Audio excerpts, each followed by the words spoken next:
Karachi press club آزادی اظہار کا ایک جزیرہ ہے۔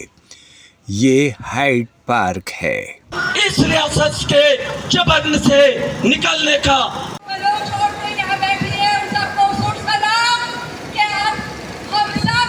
وہ بھی اس کے بعد جو لوگ فری یونٹ معاشرے میں ہونے والی ہر طرح کی زیادتی، ظلم، غیر قانونی اقدام، پابندی، بندش پر احتجاج کرنے والے کراچی پریس کلب کے دروازے ہی پر آ کر احتجاج اور فریاد کرتے ہیں۔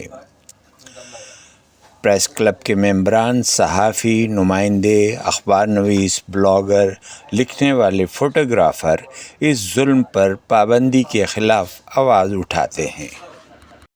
زاہد بھی کراچی پریس کلب کا چوکیدار ہے۔ وہ اپنی ذمہ داریاں بہت خوبی سے ادا کرتا ہے اور اس سلسلے میں مسلسل مصروف رہتا ہے۔ اس کی ڈیوٹی کے اوقات بہت زیادہ ہیں۔ اس کی ڈیوٹی کے اوقات بھی بہت سخت ہیں۔ ڈیوٹی مختلف ٹائمنگ ہوتی ہے۔ جب کوئی نہیں ہوتا تو پھر ٹائم چینج ہو جاتی ہے، جب ٹائم نہیں ہوتا تو 8 گھنٹے ڈیوٹی ہوتی ہے۔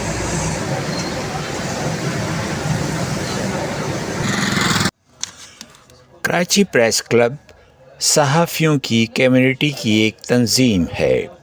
کراچی پریس کلب پہلا پریس کلب ہے جو پاکستان میں قائم کیا گیا تھا۔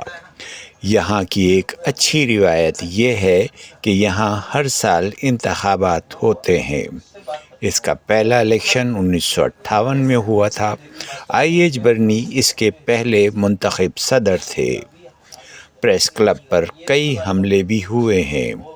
ایسے میں چوکیداروں کی ذمہ داری بہت زیادہ ہو جاتی ہے۔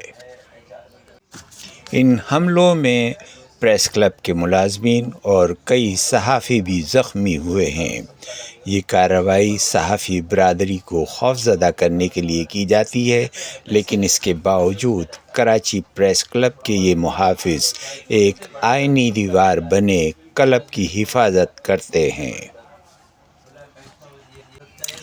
صحافی گولی کا جواب گولی سے نہیں دیتے، بلکہ اپنی تحریر اور نعروں سے دیتے ہیں، جیسے لاٹھی گولی کی سرکار نہیں چلے گی، نہیں چلے گی، ظلم کے ضابطے ہم نہیں مانتے۔